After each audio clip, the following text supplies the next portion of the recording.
Bonjour, bienvenue à vous pour ce cinquième épisode de Multimonomanie. C'est le deuxième tournage parce que j'avais réussi à arrêter l'enregistrement au milieu du premier. Donc on repart de zéro. C'est la première fois que je vais vous parler de jeux de société aujourd'hui, mais ça ne sera pas le seul sujet du jour, et on va commencer d'ailleurs par parler, comme souvent, de livres, et particulièrement aujourd'hui de bande dessinée, deux choses que j'ai empruntées dans ma bibliothèque municipale, et que je vais vous conseiller tous les deux d'ailleurs. Le premier de ces deux conseils, ça va être ceci. Nous n'irons pas à Paisley Park. Paisley Park, c'est le studio d'enregistrement dans lequel Prince a été retrouvé mort en 2016. Et là, on suit le parcours de deux jeunes amateurs de musique envoyés jusqu'à Paisley Park, justement, juste après la mort de Prince, par leur disquaire, pour rechercher un album légendaire qui se trouverait toujours là-bas et qui n'avait jamais été publié. Personnellement, je suis loin d'être amateur, connaisseur de musique, et Prince, ça me parle un peu, j'en ai un peu écouté comme tout le monde, je pense, mais c'est pas forcément une musique que j'écoute, ni que et encore moins que je connais. Mais je vous conseille vraiment cette bande dessinée, c'est très sympa niveau style, et au niveau du contenu, c'est vraiment un road trip en hommage à Prince, à travers les États-Unis, on va de lieu en lieu, et on découvre un peu son parcours, sa musique, et l'amour, l'adoration que peuvent lui porter les gens. Vraiment très sympa. Nous n'irons pas à Paisley Park. Deuxième bande dessinée, aussi trouvée dans la bibliothèque municipale, pour quelques degrés de plus, cette fois-ci par Ulysse Gray, je ne sais pas comment on prononce. C'est un exercice de style avant tout. À la première page, ici, comme vous le voyez à l'écran, vous avez trois histoires l'une sous l'autre. Le monde qui a pris 2 degrés, l'histoire d'un type dans ce monde-là. Le monde a pris 3 degrés et le monde a pris 4 degrés. Et sur tout au long de l'histoire, vous avez cette mise en page. Et on suit donc l'aventure de ce personnage qui rencontre des personnages en commun qui forcément n'ont pas vécu la même chose, tant les univers sont différents. On est vraiment sur l'exercice de style, c'est assez sympa de ce côté-là. Et au niveau du contenu, vous êtes sur du western et du post-apo à la fois.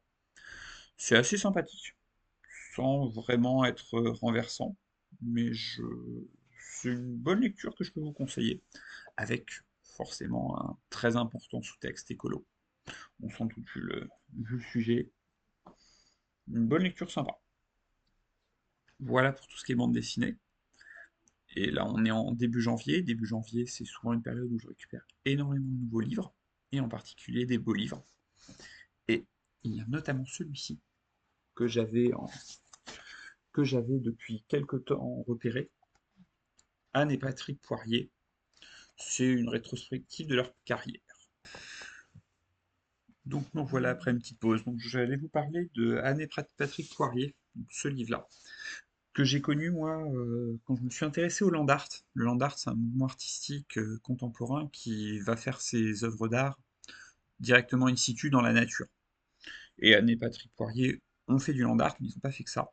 Et c'est quand j'avais découvert le land art, j'avais retenu leur nom, j'avais noté leur nom et j'avais regardé leurs autres œuvres, et c'est vraiment des choses qui me parlaient énormément.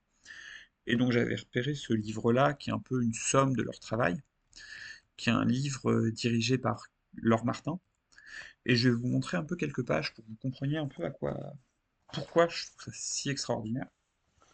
Déjà, c'est un couple qui a énormément travaillé sur le bâtiment, sur la mémoire, sur le passé, et donc sur l'archéologie. Ils ont été sur énormément de sites archéologiques, ils ont fait des œuvres sur place, ils ont fait de la photographie, ils ont fait des œuvres qui s'inspirent de ces sites. Et vous avez personnellement celui-là, qui m'a bien marqué, qui fait très très post-apocalyptique, magnifique. Et pour moi, pour le figuriniste que je suis, vous en avez un autre, est-ce que je peux le retrouver? Ça va être bien. Voilà. Vous en avez d'autres comme ceux-là, qui sont vraiment des choses, on a envie de jouer aux figurines là-dedans en fait. On a envie de se faire des décors pour des tables qui soient inspirées du travail d'Anne-Patrick Poirier. Et c'est une idée que je vais garder dans le coin de ma tête, et peut-être qu'un jour j'essaierai de me réaliser une table un peu inspirée de cet état d'esprit-là. Et c'est quelque chose qui parle aussi aux non-figuristes, hein, bien sûr. Troisième œuvre que je voulais mettre en avant, quelque chose qu'ils appellent le journal de Los Angeles. C'est une série de planches réalisées avec différentes techniques qui visent à créer une sorte de journal un peu loufoque. Euh, c'est très très joli, c'est conservé à Saint-Étienne. À Saint-Étienne, il faudra que je me débrouille pour aller, euh, pour aller voir ça. Et dernière œuvre que je vous conseille aussi, qui m'a aussi parlé, c'est toute une série d'œuvres de land art qui présente dans le livre. En voici une parmi d'autres, qui est très sympa, très inspirante aussi, je trouve. Donc vraiment, si vous ne connaissez pas le travail d'Anne-Patrick Poirier, c'est très très sympa. En art contemporain, moi, ça fait partie des choses qui me parlent le plus. Si jamais vous pouvez jeter un coup d'œil au livre, allez-y foncez. Sinon, juste regardez sur internet un peu ce qu'ils ont fait. Regardez, vous avez plein de vidéos de gens qui sont beaucoup plus spécialisés que moi, qui vous en parlent, qui présentent ça, qui le remettent en contexte au milieu de l'art contemporain. Vous verrez, c'est très très simple. Voilà. Anne et Patrick Poirier, édité chez Flammarion, une sorte de rétrospective de leur carrière. Ça vaut vraiment le coup. Dernier livre que j'ai lu récemment, qui va rejoindre un peu le travail des Poiriers sur certains sujets, d'ailleurs c'est assez rigolo. Notre-Dame des Plantes, par Gilles Clément, qui est un écrivain jardinier poète, qui se pose la question de qu'est-ce que pourrait donner Notre-Dame de Paris si, au lieu de le reconstruire de façon classique, on avait décidé profiter de sa destruction, pour transformer ça en grand jardin.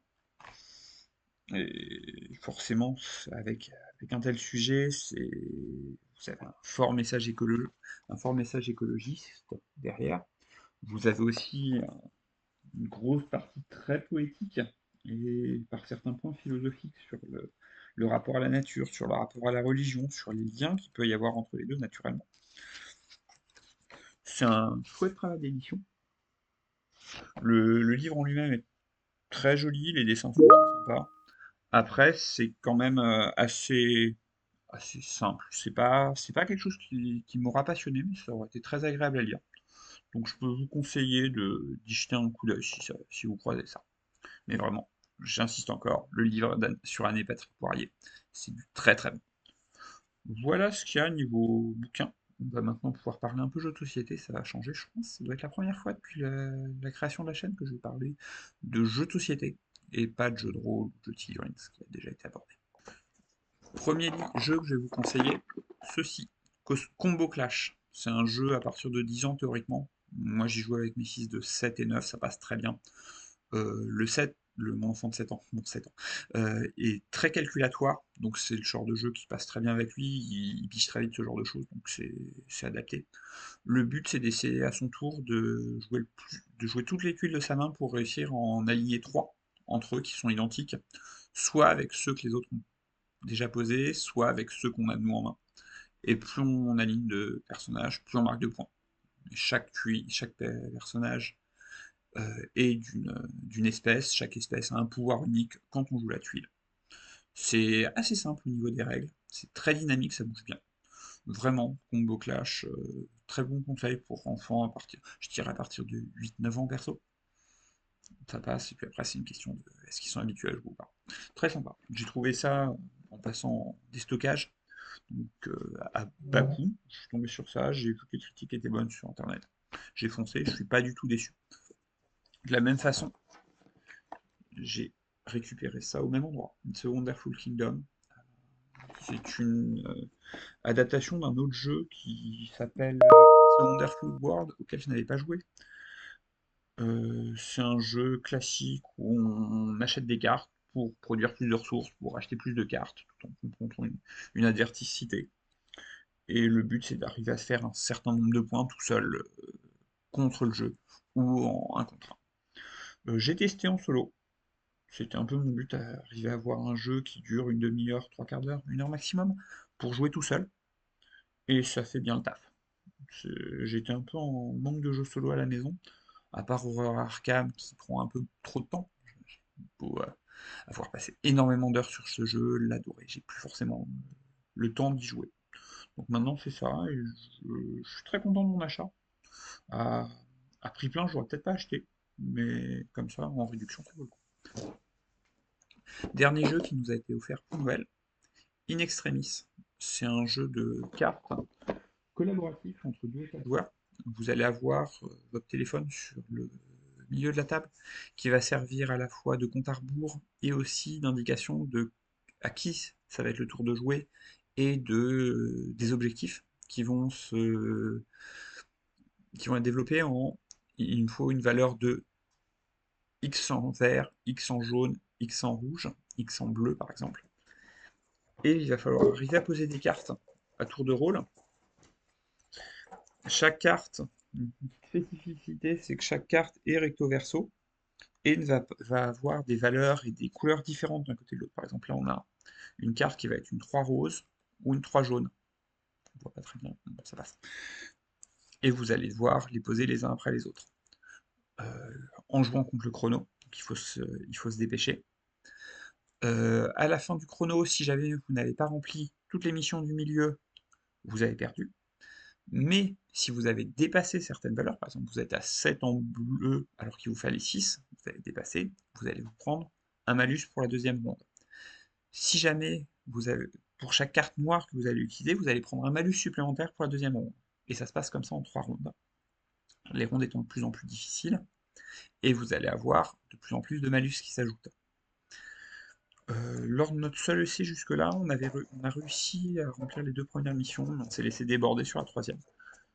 C'était très tendu et il faut vraiment prendre cette habitude de regarder les cartes des deux côtés, c'est pas quelque chose de naturel. Un jeu assez sympa, qui a aussi comme particularité d'avoir été développé par des scientifiques du GIEC, en partie, et qui vise à alerter sur le réchauffement climatique et sur la nécessité de bien réfléchir aux énergies qu'on va utiliser. Chaque couleur, c'est une énergie spécifique, qui ne peut donc accomplir qu'une mission spécifique, à part le noir, le charbon, qui peut tout remplir, mais qui pollue. La pollution se symbolisant avec ces malus qu'on va acquérir à la fin de la manche. Et dedans, vous avez un petit livret qui vous explique le support scientifique de ce jeu que j'ai feuilleté, qui est très bien aussi. C'est une extrémie, c'est un petit jeu sympa. Pas transcendant, mais je vous conseille aussi si vous pouvez tester, ça vaut le coup. Voilà niveau jeu de société. On va maintenant conclure en parlant rapidement film, et en parlant d'un film qui est sorti il y a quelques semaines maintenant, qui s'appelle 20 dieux, par une jeune réalisatrice du nom de Louise Courvoisier, ce film m'a été présenté et vendu comme La part des anges, mais avec du fromage et du comté, au lieu du whisky. La part des anges, c'est un film de Ken Loach avec des jeunes en très grande difficulté qui s'intéressent à la création du whisky chez eux. Et là, c'est la même chose. C'est un jeune homme en difficulté qui se retrouve seul à devoir élever sa petite sœur et qui, avec ses potes qui sont pas forcément dans une meilleure situation que lui, essaye de s'en tirer tant bien que mal et qui découvre qu'on peut gagner beaucoup d'argent en gagnant un concours de fabrication du meilleur comté.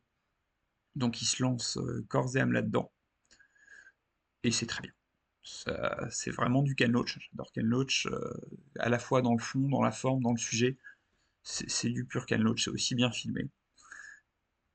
Et vraiment, je vous conseille ce film. Prévoyez éventuellement d'avoir du comté pour quand je serai chez vous. Moi, j'en ai acheté le lendemain pour en manger. Parce que déjà, c'est bon. Et puis, ce film, qu'est-ce qu'il donne ça? Vraiment un très très bon film. 20 dieux par Louis Courvoisier. Un vrai coup de cœur cette fois-ci. Et je vais conclure en vous parlant aussi d'une série télé qu'on regarde avec mon épouse. Arrested Development, c'est une sitcom que j'avais regardée il y a 10 ans déjà et qu'on a décidé de re-regarder ensemble. C'est frais, c'est fun, ça permet de passer le temps. Si vous connaissez pas, jetez-y un petit coup d'œil, c'est sur Disney+. Ça fait bien passer le temps et c'est toujours aussi drôle, même 10 ans après, même lors de la deuxième vision. Voilà, c'est tout ce que j'avais à vous présenter aujourd'hui. Il ne me reste plus qu'à vous souhaiter une bonne journée et puis à bientôt peut-être pour un potentiel sixième épisode, si ça décide à venir. À bientôt, au revoir.